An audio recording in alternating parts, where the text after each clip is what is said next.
Welcome, myself Mr. Santosh Lukare from Department of Instrumentation and Control Engineering of Maratha Vidyaprasarak Samajas Karmavir Advocate Baburao Ganpatrao Thakre College of Engineering Nasik. Today we are going to discuss about the transfer function of lead compensator. The outline of this session are the objectives, the outcomes, the transfer function of lead compensator and its pole zero diagram, the derivation for the electrical phase lead network, and the references. The objectives of this session are to know the pole zero diagram of the typical lead compensator and to study the phase lead compensator's transfer function. The outcome of this session: at the end of this session, the students are able to draw the pole zero diagram of the given lead compensator's network and also able to derive the transfer function of phase lead compensator. In general, the transfer function of compensating network is given by Gc of S is equal to S plus A upon S plus B.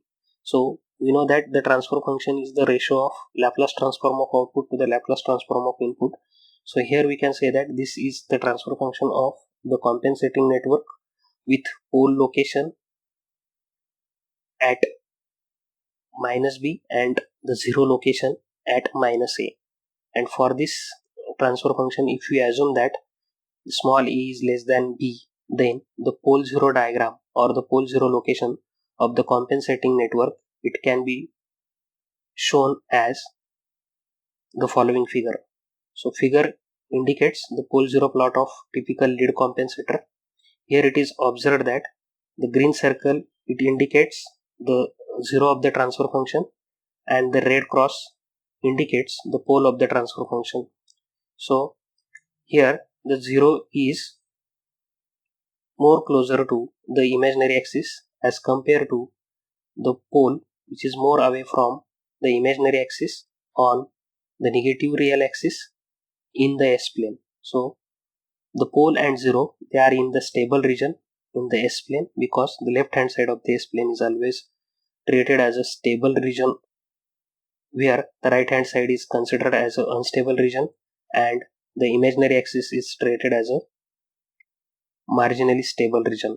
So as 0 is more nearer to the origin, we can say that it is having more dominance on the closed loop response of the system. So if A is in the vicinity of the origin, it is more dominating the behavior of the system for the applied input.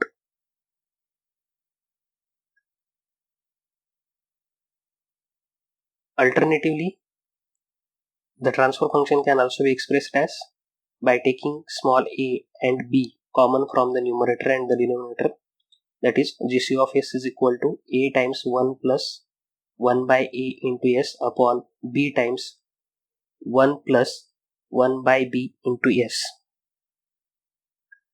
Or one can write Gc of S is equal to alpha times 1 plus St upon 1 plus S alpha t.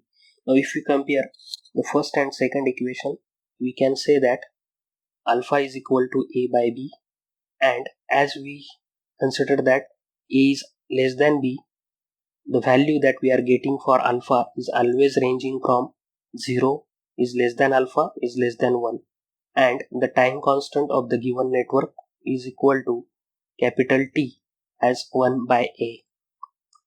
So this type of transfer function, it is called as a compensator with phase lead, and the pole zero diagram of such a compensator, it can be drawn as shown in the figure. So green circle indicates the zero location and the red cross indicates the pole location. Here the 0 is at minus 1 by t and the pole is at minus 1 upon alpha t. So by comparing this pole 0 location with the previous pole 0 location, we can say that the value of alpha into t is always 1 by b and the value of capital T is equal to 1 by a. So this indicates the pole 0 location of the phase lead network, and with the time constant capital T and the attenuation factor alpha. So why this network is called as a phase lead network? So for the given transfer function, if I put S is equal to j omega, in other words, practically if I apply the sinusoidal input to such a system, then by varying the frequency over the range, one can plot its magnitude and phase diagram, and that magnitude and phase diagram, it can be observed as shown in the figure. So the first half part of the figure indicates the magnitude response, and the second half part of the figure, it indicates the phase response. So this is the phase in degrees and these are the magnitude in dB.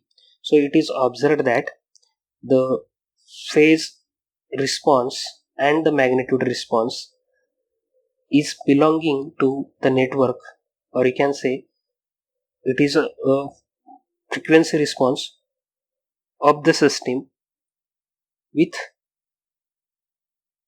high pass behavior. So the magnitude response of the filter, or you can say the system, it has a high pass like behavior.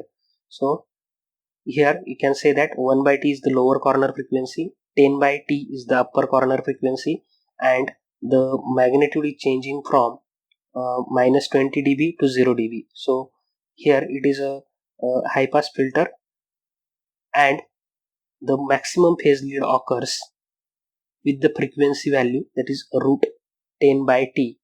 So here it is observed that the maximum phase phi m is observed at the typical value of frequency, and that is called as a mid corner frequency. So the phase that occurs at mid corner frequency, you can call it as a phi m, that is maximum phase angle, and it is a positive. So why it is positive? Because in this case the output leads the input waveform with respect to the frequency, and it can be plotted over the range of typical frequencies, and it is observed that the output leads the input in the steady state case by the maximum phase angle, that is phi m. And as this is a high pass filter, this is more susceptible to the high pass noise, and this phase lead network is used in order to improve the transient response of the system. Now let us derive the transfer function of the typical phase lead network. So figure shows the electrical lead compensator where Vi is the input voltage, Vo is the output voltage. There are two resistors, R1 and R2. R1 is in parallel with the capacitor, that is C, and if this is the case, then this typical simple RC network, it can be treated as a phase lead network. So Vi of S is the Laplace or the impedance version of the input applied, and Vo of S is the output voltage across the resistor R2, and I of S is the current flowing through the network due to the applied voltage Vi of S. So by using KVL for the given network, we can write Vi of S is equal to the parallel impedance of capacitor C with resistor R1, that is R1 times 1 by SC upon R1 plus 1 by CS. This is the parallel impedance of the R1 parallel with capacitor C times the current flowing through the parallel combination, that is I of S plus R2 times I of S. So the current, this is flowing through this loop. So R1 and capacitor, as they are in parallel, we can write its parallel impedance directly. So R1 times 1 by Cs upon R1 plus 1 by Cs, it indicates the impedance of this parallel combination of resistor R1 and the capacitor C. Similarly, by solving equation 1, we can have Vi of S is equal to R1 plus R2 plus R1 into R2 into C into S divided by R1CS plus 1 times I of S. So equation 1 is just resolved in order to make the base same, and we have the input voltage in terms of the current flowing through the network, which is given by the equation 2. Now this is about the input voltage. Now one can write the equation for the output voltage, that is V of S is equal to R2 times I of S. So we know that the transfer function of any system is always the Laplace of output to the Laplace of input, or the ratio of Laplace of output to the ratio of Laplace of input, or you may say output upon input. So VO of S upon Vi of S is equal to R2 times 1 plus C1 of S upon R1 plus R2 plus R1 R2 into CS. So if I divide the equation 3 by equation 2, I of S get cancelled, and by solving or by taking R1 plus R2 common from the denominator, we can have R2 upon R1 plus R2 times 1 plus R1 CS upon 1 plus R2 upon R1 plus R2 into R1 CS. So this equation 4 is very simple. It is just obtained by dividing equation 3 with equation 2 and by taking R1 plus R2 common. So this fourth equation we can call as a ratio of Laplace of output, that is V of S to the Vi of S. So it indicates the transfer function of the phase lead network. And if we compare this equation 4 with Gc of S is equal to alpha times 1 plus Ts upon 1 plus alpha T into S, it is observed that alpha is nothing but R2 upon R1 plus R2 and capital T is nothing but R1 into C. So this capital T, it indicates the time constant of the given RC network, and alpha is the attenuation factor for the given transfer function, that is R2 upon R1 plus R2. So once we have the values of R1, R2 and the capacitor C, and if we implement this network on breadboard, and if we have the function generator and oscilloscope, we can apply the sinusoidal wave with a peak to peak voltage, let us say 5 volt peak to peak, and we can vary the frequency from few lower hertz to some higher hertz. And if we record the difference between phase difference between the output waveform and the input waveform, as we have performed the number of practicals in basic instrumentation and the linear integrated circuit, that is how to plot the bandwidth of the inverting amplifier, non-inverting amplifier, or you have performed the experiment in basic instrumentation, that is Lissajous pattern, just by applying some peak-to-peak voltage with certain frequency to the given network, and just by measuring the, or just by applying the frequency for first channel and second channel from the different two oscilloscope with the different peak-to-peak voltage and different frequencies, you have measured the phase difference. So in the same way, Vi of S and VO of S, these are the two different frequencies you can measure with the help of oscilloscope, and you can just take the ratio of VO of S upon Vi of S, or you can say the 20 log to the base 10 of output voltage to the input voltage, and you can plot it with respect to the frequency omega, and at the same time you can record the phase difference by using Lissajous pattern, and you can have the plot of this magnitude and phase, which look like a plot as shown in the previous slide, that is the magnitude and phase response of the typical phase lead network. So these are the few references, and thank you for the listening.